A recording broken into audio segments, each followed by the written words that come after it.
శ్రీ గణేశాయ నమః. శారదా గురుభ్యో నమః. ఈటీవీ లైఫ్ ప్రేక్షకులకు శుభోదయం. శ్రీరస్తు కార్యక్రమానికి శుభస్వాగతం. కార్యక్రమంలో శుభతిథి అంశంలో నేటి పంచాంగ వివరాలు చూద్దాం. ఆంగ్ల తేదీ 28వ తేదీ 9వ నెల 2025 సంవత్సరం ఆదివారం. స్వస్తి శ్రీ చాంద్రమాన శ్రీ విశ్వావసనామ సంవత్సరం దక్షిణాయనం శరదృతువు ఆశ్వయుజమాసం శుక్లపక్షం షష్ఠి తిథి ఉదయం 10 గంటల 22 నిమిషాల వరకు, అనంతరం సప్తమి. జ్యేష్ఠ నక్షత్రం రాత్రి 1 గంట 9 నిమిషాల వరకు, అనంతరం మూలా నక్షత్రం. ఆయుష్మాన్ యోగం రాత్రి 11 గంటల 9 నిమిషాల వరకు, అనంతరం సౌభాగ్య యోగం. తైతుల కరణం ఉదయం 10 గంటల 22 నిమిషాల వరకు, అనంతరం గరజీకరణం. నేటి శేషవర్జ్యం ఉదయం 6 గంటల 41 నిమిషాల వరకు. ఇది తెల్లవారుజామున 4 గంటల 56 నిమిషాలకు సూర్యోదయానికి ముందు ప్రారంభం అవుతుంది. నేటి దుర్ముహూర్తం సాయంత్రం 4 గంటల 27 నిమిషాల నుండి 5 గంటల 15 నిమిషాల వరకు.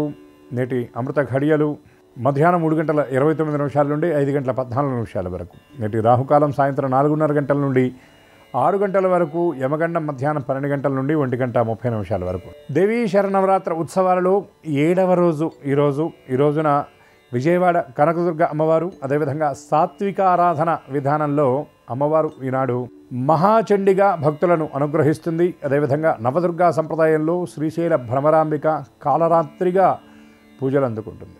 తిరుమల శ్రీవారి బ్రహ్మోత్సవాలలో ఈనాడు పగలు మోహిని అవతారం, రాత్రి వేళ శ్రీవారి బ్రహ్మోత్సవాలలో అత్యంత విశేషమైనటువంటి గరుడ వాహన సేవ నేడు జరుగునున్నది. ఈనాటి తిథివార నక్షత్రాలను అనుసరించి చేయదగినటువంటి దేవతోపాసన గురించి విచారించినట్లయితే వెంకటేశ్వర స్వామికి సంబంధించినటువంటి స్తోత్రపారాయణ చేయటం, ముఖ్యంగా ఏల్నాడి శని పీడ ఉన్నటువంటి వారు దశరథకృత శనైశ్చర స్తోత్ర పారాయణ చేయటం, దానితో పాటుగా వెంకటేశ్వర వజ్రకవచ స్తోత్ర పారాయణ చేయడం చాలా విశేషం. వెంకటేశ్వర స్వామికి ప్రీతిగా బియ్యపిండి, అందులో ఆవు పాలు, కొబ్బరి పొడి, బెల్లం వేసి తయారు చేసినటువంటి ప్రమిదలు, ఆవుని దీపాన్ని గనక స్వామివారి ముందు ఉంచినట్లయితే సమస్త దుఃఖాలు తొలగిపోవడంతో పాటు సమస్త శుభాలు సిద్ధిస్తాయి. వెంకటపతి దివ్యకృప పరిపూర్ణంగా లభిస్తుంది. ఇది అనుభవంలో చాలామంది పెద్దలు చెప్పినటువంటి విషయం ఇది. ఎందుకంటే వెంకటేశ్వరుడి యొక్క అనుగ్రహం, వెంకటేశ్వరుడి యొక్క ఆ ఉపాసన చాలా ఉత్కృష్టమైనది. ఎందుకంటే సర్వపాపాన వేం ప్రాహు కటా తద్దాహ ఉచ్యతే అనే శాస్త్రవచనం. వేం అంటే పాపాలు, కట అంటే వాటిని అంతటితో ఖండించి వేయటం, తొలగించటం అని ఇందులో ఉన్నటువంటి భావన. కలౌ వెంకటనాయక, కలియుగంలో ఆరాధించదగినటువంటి ప్రధానమైనటువంటి దైవం వెంకటేశ్వర స్వామి. కృతేతు నారసింహశ్చ త్రేతాయాం రఘునందన ద్వాపరే వాసుదేవశ్చ కలౌ వెంకటనాయక అని యుగదైవాలను ఈ శ్లోకంలో ప్రత్యేకంగా చెప్పబడుతుంది. అటువంటి యుగదైవమైనటువంటి కలియుగ వరదుడైనటువంటి వెంకటేశ్వర స్వామిని ఈనాడు యథాశక్తిగా ఉపాసించడం, ఆరాధించడం, అదేవిధంగా అవకాశం ఉన్నటువంటి వాళ్ళు గరుడ సేవను ప్రత్యక్షంగా వీక్షించడం, అట్లా అవకాశం లేనటువంటి వాళ్ళు కనీసం ప్రసార మాధ్యమాల ద్వారా అయినా సరే గరుడ వాహన సేవ తిలకించడం చాలా పుణ్యప్రదం. ఎందుకంటే ఈనాడు గనక మనం స్వామివారి ఆ మూర్తిని గనక చూసినట్లయితే చాలా చిరుదరహాసంతో ఆయన మన వైపే చూస్తున్నారా, మనల్ని అనుగ్రహిస్తున్నారా అన్నట్లుగా తేజవంతంగా ప్రకాశమానంగా ఉంటారు. కాబట్టి అటువంటి వెంకటేశ్వరుడి యొక్క ఆరాధన అందరూ చేసి స్వామి కృపకు పాత్రులవుతారని, ఈనాడు సమస్త భయాలను పోగొట్టి దుష్టగ్రహ బాధలను హరించి దుష్ట ప్రవృత్తి కలిగినటువంటి రాక్షసులను సంహరించడానికి ఆవిర్భవించినటువంటి మూర్తి అయినటువంటి మహాచండీదేవి యొక్క దివ్యకృప కూడా అందరికీ పరిపూర్ణంగా లభించాలని ఆశిస్తూ స్వస్తి.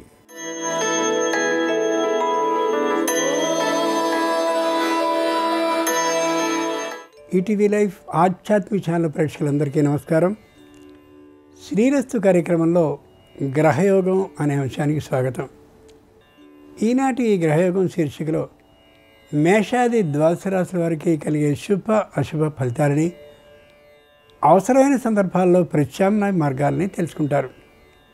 అంతేకాక దేవీ నవరాత్ర ఉత్సవాల్లో 7వ రోజైన నేడు సాత్విక రూపాల్లో అమ్మవారు మహాచండిగా, నవదుర్గా రూపాల్లో అమ్మవారు కాలరాత్రిగా దర్శనాన్ని ఇస్తున్నటువంటి కారణంగా ఏ రాశివారు ఏ తీరు అర్చనలతో అమ్మవారిని సంపూర్ణ అనుగ్రహాన్ని పొందడం కోసం సేవించాలో ఆ విశేషాలని, ఏ రాశివారికి ఏ దిక్ ప్రయాణం శుభంకరం అవుతుందో, ఏ రాశివారు ఏ రంగు దుస్తుల్ని ధరించినట్టయితే సర్వకార్య పరిసమాప్తి అవుతుందో ఏ రాశి వారికి ఈ సంఖ్య అదృష్ట సంఖ్యగా నేటికి మాత్రం పరిణమించబోతోందో ఆ విశేషాలను తెలుసుకుంటారు. వీటితో పాటు ఈరోజు దేవీ నవరాత్రాల్లో 7వ రోజు. అమ్మవారు సాత్విక రూపాల్లో మహాచండీ రూపంగా, నవదుర్గా రూపాల్లో అమ్మవారు కాలరాత్రిగా దర్శనాన్ని ఇస్తున్నారు.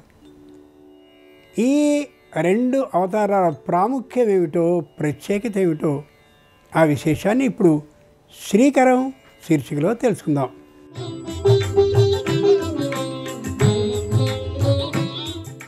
దేవీ నవరాత్రోత్సవాల్లో జగన్మాత మహాచండీ స్వరూపం విశేషమైంది. సింహవాహినిగా త్రిశూలం, ఖడ్గం, గద, చక్రాల్ని ధరించి అష్టభుజాదేవిగా దర్శనమిస్తుంది. శుంభనిశుంభుల్ని, రక్తబీజుణ్ణి చండీదేవి సంహరించింది.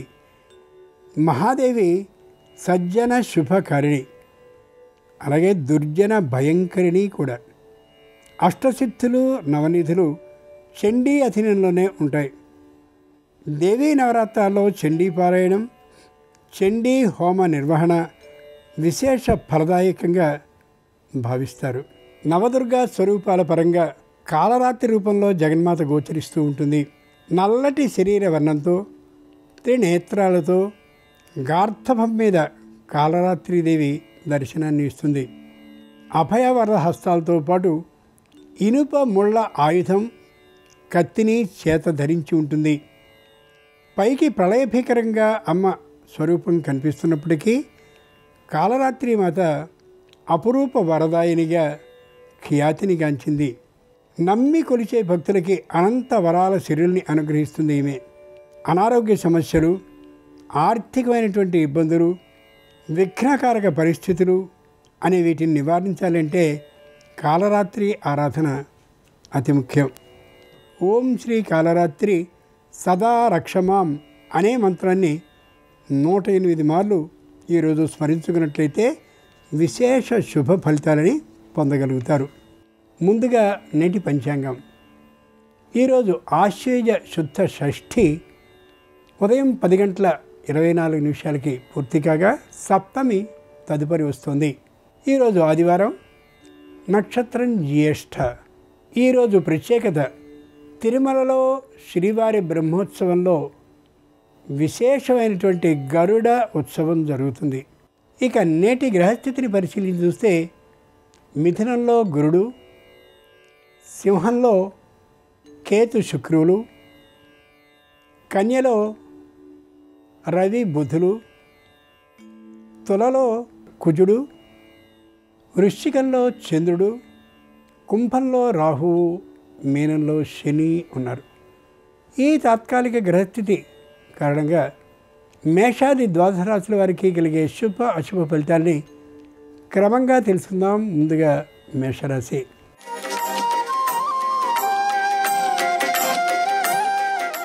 ఈరోజు మేషరాశి వారు సంపూర్ణంగా విజయాన్ని సాధించగలుగుతారు. విజయదశమి రోజుకి కొత్తదైనటువంటి వ్యాపారాన్ని ప్రారంభించడానికి కావలసిన ఏర్పాట్లని దాదాపుగా పూర్తి చేసుకోగలుగుతారు. వృత్తిలో నైపుణ్యాన్ని సాధించడం కోసం కుటుంబంలో ఉన్న ఒకరిద్దరు సభ్యులు సంపూర్ణమైనటువంటి ఏర్పాట్లను ముగించుకోగలుగుతారు కూడా. వ్యావసాయికమైనటువంటి భూముల ఆదాయం కోసమని ప్రత్యేకంగా ప్రదేశానికి వెళ్ళి ఏర్పాట్లని చేసుకుంటూ ఆ కార్యక్రమంలో నిమగ్నమయ్యే అవకాశం ఉంది. ఈరోజు మేషరాశి వారు మహాచండీ కాలరాత్రి దేవతల అనుగ్రహం కోసం అమ్మవార్లను తమలపాకులతో అర్చించి దధ్యోదనాన్ని నైవేద్యంగా సమర్పించినట్లయితే వ్యాపారంలో శుభవార్తను వినే అవకాశం ఉంటుంది. తూర్పు దిక్ ప్రయాణం అనుకూలం. కలిసొచ్చే రంగు తెలుపు. అదృష్ట సంఖ్య 2.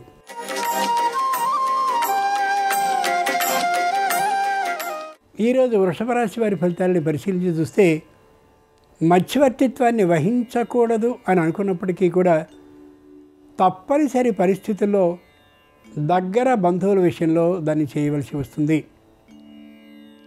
కుటుంబంలో అందరికీ కూడా అన్యోన్యతాభావం విశేషంగా ఉండేటువంటి కారణంగా కుటుంబ సభ్యులందరూ కలిసి ముఖ్యమైనటువంటి దేవీ ఆలయానికి దూర ప్రాంతంలో ఉన్నటువంటి చోటుకి వెళ్ళే అవకాశం ఉంది. తప్పక వివాహాది శుభకార్యాలు అనుకూలించే అవకాశం పుష్కలంగా ఉంది. ఈరోజు మహాచండీ కాలరాత్రి దేవతల అనుగ్రహం కోసం మందారాలతో అమ్మవారిని అర్చించి స్నిగ్ధోదనం అంటే ఆవు నేతి ముద్దల్ని నైవేద్యంగా సమర్పించినట్లయితే తప్పక వ్యాపారంలో ధన లాభం కలుగుతుంది. ఈశాన్య దిక్ ప్రయాణం అనుకూలం. కలిసి వచ్చే రంగు ఎరుపు. అదృష్ట సంఖ్య 4.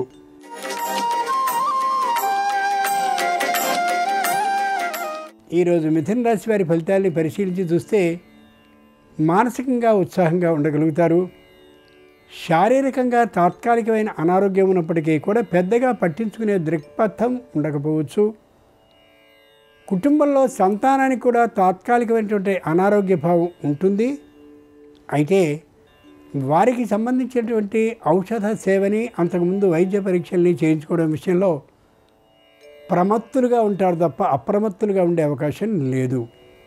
దూరభార ప్రయాణాల్ని చేసి అమ్మ దర్శనాన్ని అనుకూలమైనటువంటి పద్ధతిలో పొందాలని ఆలోచిస్తారు. కానీ తాత్కాలికంగా ఆ ప్రయాణం వాయిదా పడే అవకాశం ఉండొచ్చు. ఈరోజు మిథున రాశి వారు మహాచండీ కాలరాత్రి దేవతల అనుగ్రహం కోసం అమ్మవార్లను తులసీ దళాలతో అర్చించి శొంఠి అన్నాన్ని నైవేద్యంగా సమర్పించినట్టయితే తప్పక కుటుంబంలో శుభవార్తను వినే అవకాశం ఉంటుంది. వివాహాది శుభకార్యాల విషయంలో దక్షిణ దిక్ ప్రయాణం అనుకూలం. కలిసి వచ్చే రంగు పసుపచ్చన. అదృష్ట సంఖ్య 9.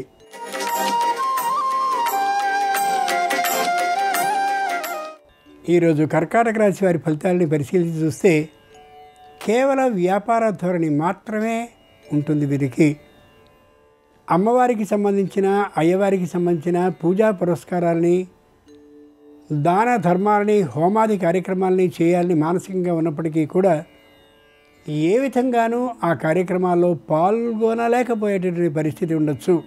వృత్తి ఉద్యోగ వ్యాపారాల పట్ల నిబద్ధ భావంతో ఉంటారు. కుటుంబంలో ఎవరితో కూడా ఏ విధమైన అభిప్రాయ భేదాలు లేకుండా ఉండేందుకు సమన్వయ భావాన్ని నిరంతరం ప్రదర్శిస్తూ ఉంటారు. ఈరోజు కర్కాటక రాశి వారు మహాచండీ కాలరాత్రి దేవతల అనుగ్రహం కోసం పంచవిధాలైన ఫలరసాలతో అభిషేకించినట్లయితే ఆ పిమ్మట దధ్యోదనాన్ని నైవేద్యంగా సమర్పించినట్లయితే నూతన ఉద్యోగ ప్రాప్తి సూచన కలుగుతుంది. నిరుతి దిక్ ప్రయాణం అనుకూలం. కలిసి వచ్చే రంగు నలుపు. అదృష్ట సంఖ్య 6.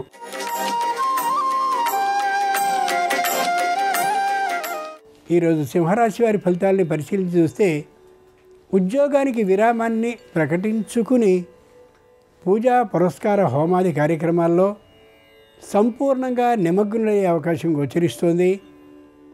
ఆ కారణంగా కిట్టనటువంటి వారు వీరి మీద పై అధికారులకి ఏవో చాడీలు చెప్పే అవకాశం ఉండొచ్చు. జాగ్రత్తగా వ్యవహరించక తప్పదు.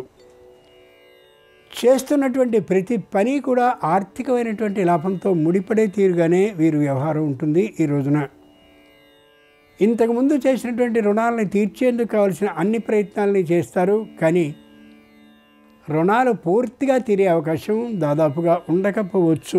ఈరోజు సింహరాశి వారు మహాచండీ కాలరాత్రి దేవతల అనుగ్రహం కోసం కుంకుమతో ఉభయ దేవతల్ని అర్చించి వారికి గారెల్ని నైవేద్యంగా సమర్పించినట్టయితే నూతన ఉద్యోగ ప్రాప్తి అవుతుంది. పశ్చిమ దిక్ ప్రయాణం అనుకూలం. కలిసి వచ్చే రంగు నీలం. అదృష్ట సంఖ్య 7.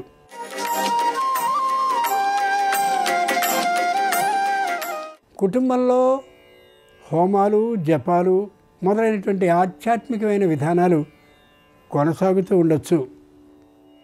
మానసికమైనటువంటి విధానాన్ని పరిశీలించి చూస్తే అంత ఇష్టం అనిపించకపోవచ్చు. కానీ తప్పనిసరిగా చేస్తున్నటువంటి దృక్పథం గోచరించవచ్చు వీరిలో. దూరభార ప్రయాణాలకు ఏమాత్రము వెనుకాడరు. ఆర్థికమైనటువంటి లాభమే ధ్యేయంగా ఈ రోజున ఈ రాశివారు ప్రవర్తించే అవకాశం ఉంది. నూతనమైనటువంటి గ్రహ నిర్మాణం లేదా నూతనమైనటువంటి భూ యోగానికి అవకాశం పుష్కలంగా గోచరిస్తోంది. ఈరోజు కన్యారాశి వారు మహాచండీ కాలరాత్రి దేవతల అనుగ్రహం కోసం అమ్మవార్లని పసుపుతో అర్చించి గోధుమ రవ్వ పాయసాన్ని నైవేద్యంగా సమర్పించినట్లయితే నూతన ఉద్యోగంలో భద్రత వేతన ఆధిక్యము కలిగే అవకాశం ఉంటుంది. వాయవ్య దిక్ ప్రయాణం అనుకూలం. కలిసి వచ్చే రంగు ఆకుపచ్చన. అదృష్ట సంఖ్య 8.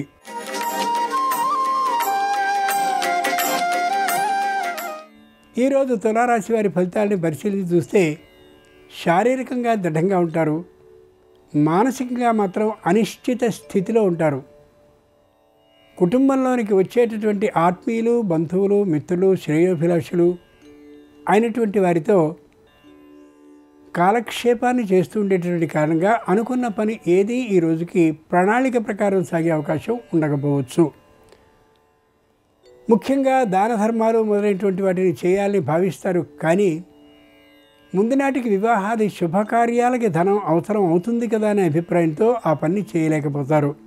ఈరోజు తులారాశి వారు మహాచండీ కాలరాత్రి దేవతల అనుగ్రహం కోసం అమ్మవార్లను చామంతులతో అర్చించి పులగాన్ని నైవేద్యంగా సమర్పించినట్లయితే తప్పక రుణాలన్నీ తీరిపోయే అవకాశం సంపూర్ణంగా కలుగుతుంది. ఉత్తర దిక్ ప్రయాణం అనుకూలం, కలిసి వచ్చే రంగు పసుపచ్చన, అదృష్ట సంఖ్య 5.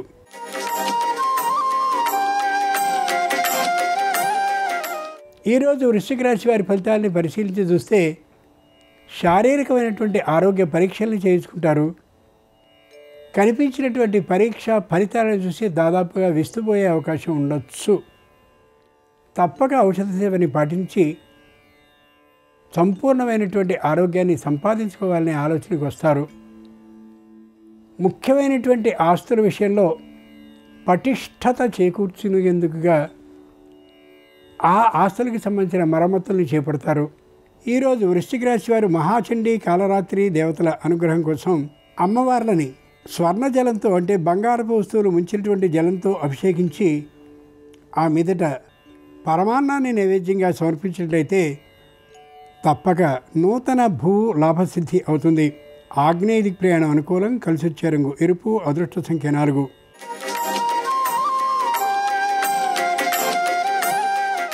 ఈరోజు ధనురాశి వారి ఫలితాలని పరిశీలించి చూస్తే ఎక్కువగా ఆవేశం కలిగించే సందర్భాలు రావచ్చు.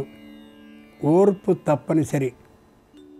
మాటను ఏమాత్రమూ జారకుండా ఉండేలా 1కి 2 మార్లు ప్రయత్నించక తప్పదు. ఉద్యోగ స్థలంలో కానీ అదే తీరుగా కుటుంబంలో కానీ మానసికమైన అశాంతికి చోటు లేకుండా ఉండేలా చేసుకోగలగాలి. న్యాయస్థానానికి సంబంధించిన సమస్యలు ఏమీ ఉండే అవకాశమే లేదు కాబట్టి ఆ తీరు ఆలోచన చేయడం సరైనటువంటి విధానం కాదు, అవసరం లేదు కూడా. ఈరోజు ధనురాశి వారు మహాచండీ కాలరాత్రి ఉభయ దేవతల అనుగ్రహం కోసం పంచామృతాలతో ఉభయ దేవతల్ని అభిషేకించి ఆ మీదట ముద్గాన్నాన్ని, అంటే పెసరపప్పు అన్నాన్ని నైవేద్యంగా సమర్పించినట్లయితే తప్పక కుటుంబంలో ఐకమత్య భావన పెరుగుతుంది. చెప్పలేనంతటి ఆనందం వెళ్ళి విరుస్తుంది. తూర్పు దిక్ ప్రయాణం అనుకూలం, కలిసి వచ్చే రంగు నలుపు, అదృష్ట సంఖ్య 8.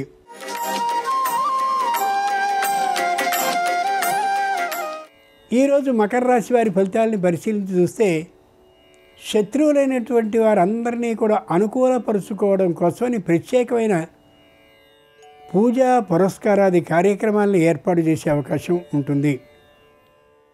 మానసికమైనటువంటి ఆనందం, శారీరకమైన సంతోషం, ఈ రెండితో పాటుగా ఆరోగ్య లాభం కోసం చేయవలసిన అన్ని లౌకిక అలౌకిక ప్రయత్నాల్ని చేస్తారు. ఎప్పటి నుండో ఏ విధమైన ఆదాయ మార్గాలు లేకుండా పడున్నటువంటి నిరర్థకమైనటువంటి ఆస్తుల్ని అమ్మేయాలనే ఆలోచనకి వస్తారు. అన్నదమ్ములు అప్పచెల్లెళ్ళు కూడా కలిసి వచ్చేటటువంటి అవకాశం ఉండొచ్చు. ఈరోజు మకర రాశి వారు మహాచండీ కాలరాత్రి ఉభయ దేవతల అనుగ్రహం కోసం అమ్మవార్లను పరిమళ జలాలతో అభిషేకించి చక్ర పొంగలి నైవేద్యంగా సమర్పించినట్లయితే ఆగిపోయిన పనుల్లో శీఘ్రమైన కదలిక కలిగి ఆర్థిక లాభం విశేషంగా కలుగుతుంది. తూర్పు దిక్ ప్రయాణం అనుకూలం, కలిసి వచ్చే రంగు నలుపు, అదృష్ట సంఖ్య 8.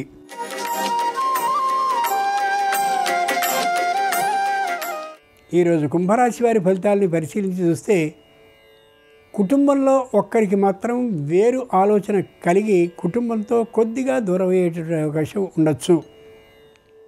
ఉద్యోగ లాభం కలిగినటువంటి కారణంగా వేతన ఆధిక్యం కలుగుతుందనే భ్రాంతితో ఆ ప్రయత్నాన్ని చేయవచ్చు. కానీ నిజం తెలిసినటువంటి కారణంగా ఆ ఆలోచనని విరమించుకుంటారు. కుటుంబం అంతా కూడా ఆనంద ఆహ్లాదాలతో నిండేటటువంటి విధంగా. మాట తోలనాడేతనం ఏమాత్రం ఉండదు. న్యాయస్థానానికి వెళ్ళేటటువంటి తీరుగా ఏ వివాదాన్ని పెంచుకోరు.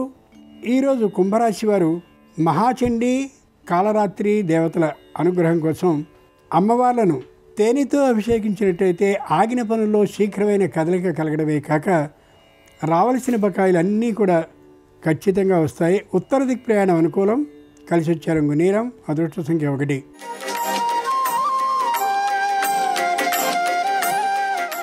మీనరాశి వారి ఫలితాలని పరిశీలించి చూస్తే సంపూర్ణమైనటువంటి ఆదాయ మార్గాలు కొనసాగుతున్నప్పటికీ కూడా వృత్తి ఉద్యోగ వ్యాపారాల్లో ఆదాయాన్ని విడిచి తీర్థయాత్రలకి పెడతారు. కుటుంబంలో ఎవరికీ విశేషం నచ్చకపోయినప్పటికీ కూడా దైవ ధ్యానమే సరైనటువంటి కాలంలో సరైందనే అభిప్రాయంతో వారు ఆ ప్రయత్నాన్ని విడనాడరు.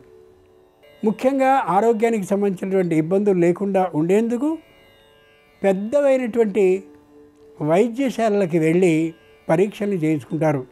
ఈరోజు మీనరాశి వారు మహాచండీ కాలరాత్రి ఉభయదేవతల అనుగ్రహం కోసం అమ్మవార్లను బిల్వ దళాలతో అంటే మారేడు దళాలతో పూజించి శాకాన్నాన్ని నైవేద్యంగా సమర్పించినట్టయితే తప్పక కుటుంబంలో నూతన గృహ లాభం కలిగే అవకాశం ఉంటుంది.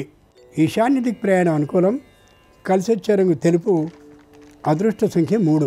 ఇవి ఈనాడు ద్వాదశ రాశి వారికి కలిగే శుభ అశుభ ఫలితాలు. నవరాత్రుల్లో ఈరోజు సాత్విక రూపాల్లో అమ్మవారు మహాచండిగా, నవదుర్గా రూపాల్లో అమ్మవారు కాలరాత్రిగా దర్శనమిస్తున్న కారణంగా ఆ దేవీద్వయ అనుగ్రహం సర్వరాశుల వారికి సంపూర్ణంగా కలగాలని హృదయపూర్వకంగా ప్రార్థిస్తూ స్వస్తి.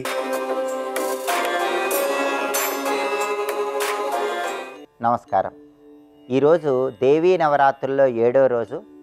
అమ్మవారు విజయవాడ క్షేత్రంలో మహాచండీదేవి అలంకారంలో భక్తులందరికీ దర్శనమిస్తుంది. ఈ మహాచండీ అలంకారం అనేది మహాకాళి, మహాలక్ష్మి, మహాసరస్వతి త్రిశక్తి స్వరూపాలకు సంకేతం. కాబట్టి మహాచండీదేవి సంపూర్ణమైన అనుగ్రహం కలగాలంటే ఈరోజు గృహంలో అమ్మవారి చిత్రపటము లేదా విగ్రహం దగ్గర కట్టె పొంగలి నైవేద్యంగా సమర్పించాలి. దాన్ని ప్రసాదంగా స్వీకరించాలి. ఇలా చేస్తే మహాచండీ అమ్మవారి సంపూర్ణమైన అనుగ్రహం కలుగుతుంది. ఈరోజు విజయవాడ క్షేత్రంలో మహాచండీ అలంకారంలో అమ్మవారి దర్శనమిస్తుంది కాబట్టి అమ్మవారికి సంబంధించినటువంటి చండీ హోమం ఈరోజు అమ్మవారి ఆలయ ప్రాంగణంలో నిర్వహించుకుంటే విశేషమైన శుభ ఫలితాలను సిద్ధింపజేసుకోవచ్చు. అయితే చండీ హోమం నిర్వహించుకోవటం వీలు కాని వాళ్ళు కనీసం ఈరోజు దగ్గరలో ఉన్నటువంటి అమ్మవారి ఆలయ ప్రాంగణంలో రాహుకాలంలో నిమ్మకాయ దీపాలు వెలిగించినా కూడా విశేషమైన శుభ ఫలితాలను సిద్ధింపజేసుకోవచ్చు. ఎందుకంటే ఈరోజు అమ్మవారు విజయవాడ క్షేత్రంలో మహాచండీ అలంకారంలో భక్తులందరికీ దర్శనమిస్తుంది.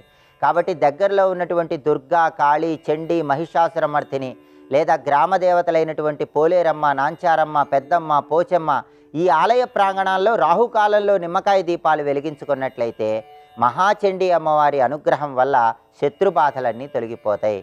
దృష్టి దోషాల నుంచి సులభంగా బయటపడవచ్చు. అమ్మవారి సంపూర్ణమైన అనుగ్రహానికి ప్రతి ఒక్కరూ సులభంగా పాత్రలు కావచ్చు. అలాగే ఈరోజు శ్రీశైలం క్షేత్రంలో జగన్మాత కాళరాత్రి అలంకారంలో భక్తులందరికీ దర్శనమిస్తుంది. కాళరాత్రి అమ్మవారికి ప్రీతిపాత్రమైన నైవేద్యం శాకాన్నం. కాబట్టి ఈరోజు గృహంలో పూజా మందిరంలో అమ్మవారి విగ్రహము లేదా చిత్రపటం దగ్గర శాకాన్నాన్ని నైవేద్యంగా సమర్పించినట్లయితే, అంటే కూరగాయలు కలిపినటువంటి అన్నాన్ని నైవేద్యంగా సమర్పించినట్లయితే కాళరాత్రి అమ్మవారి సంపూర్ణమైన అనుగ్రహం కలుగుతుంది. దానివల్ల అగ్ని భయం ఉండదు, జంతు భయం ఉండదు, శత్రు భయం ఉండదు, సర్ప భయం ఉండదు. ఇవన్నీ తొలగింపజేసుకొని సమస్త శుభాలు చేకూరాలంటే శాకాన్నాన్ని ఈరోజు గృహంలో నైవేద్యంగా సమర్పించాలి. అదేవిధంగా నవరాత్రుల్లో అమ్మవారికి ఒక ప్రత్యేకమైన గంధం సమర్పించినట్లయితే ఇంట్లో ఉన్నటువంటి వాస్తు దోషాలన్నీ తొలగిపోతాయి. గృహంలో ఉన్న నకారాత్మక శక్తులన్నీ తొలగింపజేసుకోవచ్చు. గృహంలో సభ్యులందరూ మంచి పురోభివృద్ధిని సాధించవచ్చు. ఆ ప్రత్యేకమైన గంధము శక్తి గంధం. ఈ శక్తి గంధం అనేది 8 రకాలైనటువంటి పదార్థాలతో తయారు చేస్తారు. పచ్చకర్పూరం, శ్రీగంధం, కచోరి, చందనం, కుంకుమ పువ్వు, శిరసాల, జటామాంసి, గోరోజనం. ఈ 8 పదార్థాలను కలిపి శక్తి గంధం అనే గంధాన్ని తయారు చేస్తారు. దేవీ నవరాత్రుల్లో అమ్మవారికి సమర్పించే శక్తి గంధం అద్భుతమైన శుభ ఫలితాలను కలిగిస్తుంది. మీ గృహంలో ఉన్న సమస్త దోషాలను తొలగింపజేస్తుంది. కాబట్టి అమ్మవారి ఆలయానికి వెళ్ళి అమ్మవారికి శక్తి గంధం సమర్పించటం, లేదా గృహంలో అయిన అమ్మవారి చిత్రపటం లేదా విగ్రహానికి శక్తి గంధం సమర్పిస్తే విశేషమైన శుభ ఫలితాలు చేకూరతాయి. శక్తి గంధం అందుబాటులో లేని వాళ్ళు ఈ 8 ద్రవ్యాలను అమ్మవారికి ఆలయంలో సమర్పించినా కూడా శక్తి గంధం అమ్మవారికి సమర్పించిన విశేషమైన ప్రయోజనాలు చేకూరతాయి. అలాగే దేవీ నవరాత్రుల్లో పచ్చకర్పూరానికి విశేషమైన ప్రాధాన్యత చెప్పడం జరిగింది. పచ్చకర్పూరం అంటే విష్ణుమూర్తికి ప్రీతిపాత్రం, లక్ష్మీదేవికి ప్రీతిపాత్రం, అలాగే అమ్మవారికి కూడా పచ్చకర్పూరం అంటే ఎంతో ప్రీతిపాత్రం. ఈ దేవీ నవరాత్రుల్లో ఏ రోజైనా సరే అమ్మవారి ఆలయంలో ప్రసాదాల నిమిత్తమై లేదా హారతుల నిమిత్తమై పచ్చకర్పూరం సమర్పించినట్లయితే ఉద్యోగపరంగా ప్రమోషన్లు తొందరగా వస్తాయి, రాజకీయాల్లో మంచి మంచి పదవులు లభిస్తాయి, సమాజంలో ఉన్నత స్థాయి, గౌరవం, గుర్తింపు లభిస్తాయి. అంతటి శక్తి ఈ పచ్చకర్పూరానికి ఉంటుంది. కాబట్టి దేవీ నవరాత్రుల్లో అమ్మవారి ఆలయంలో పచ్చకర్పూరం సమర్పించండి, శక్తిగంధం సమర్పించండి. అమ్మవారి సంపూర్ణమైన అనుగ్రహానికి ప్రతి ఒక్కరూ సులభంగా పాత్రులకండి. అలాగే దేవీ నవరాత్రుల్లో రేపు అమ్మవారి ఏ అలంకారాల్లో భక్తులందరికీ దర్శనమిస్తుందో, అమ్మవారికి ఎటువంటి నైవేద్యాలు సమర్పిస్తే సమస్త శుభాలు చేకూరుతాయో రేపటి శుభం లాభం అనే శీర్షికను పరిశీలిద్దాం. నమస్కారం. ఈ కార్యక్రమాన్ని తిరిగి చూడాలనుకుంటే www.youtube.com/ETV Life Spiritual లో చూడవచ్చు.